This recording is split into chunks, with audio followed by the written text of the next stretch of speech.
ang pangalan ng puno na national tree ng Pilipinas? Starts with letter N. Ray. Niyog. Hindi. Matigas to. Matigas. Niyug. Hindi siya namumunga.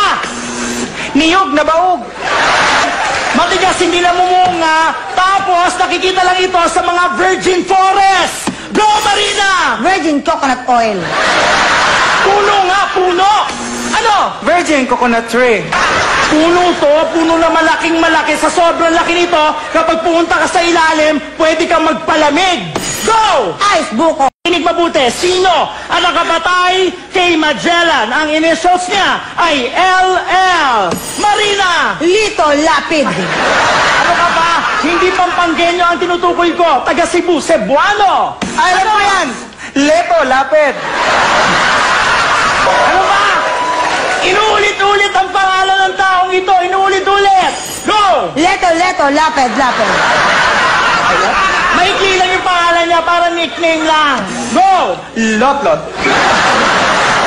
Nung pinatay nila si Magellan, marami siyang kasama. Lot and friends. Loka kayo? The correct answer is Lapu-Lapu. Ah, Lapu-Lapu and friends. Ang ibon na to ay ang national bird din ng Pilipinas. Starts with letter M. Ray. Manok. Hindi. M ang simula, A ang dulo. Ano? Manoka. Kulay brown ito. Kulay brown. Ano? Litson manoka. Hindi. Ano ka ba? Brown ito na maliit na maliit. Go! Chicken cubes. Maliit na brown na may pakpak. Chicken cube with wings. At kailan pa nilagay sa pantry ang chicken cube? National bird ng Pilipinas. Ang sagot ay manok na bata.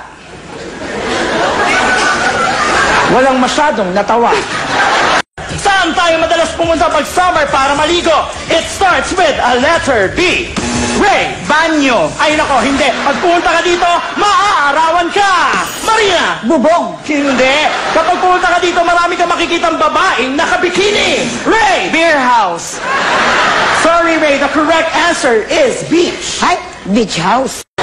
Ano ang ginagamit na flotation device sa dagat upang hindi ka malunod? Starts with letter S. Marina. Sirena. Hindi siya babae. Shokoy. Hindi siya lalaki. Marina. Shoki. Ang tamang sagot ay styrofoam.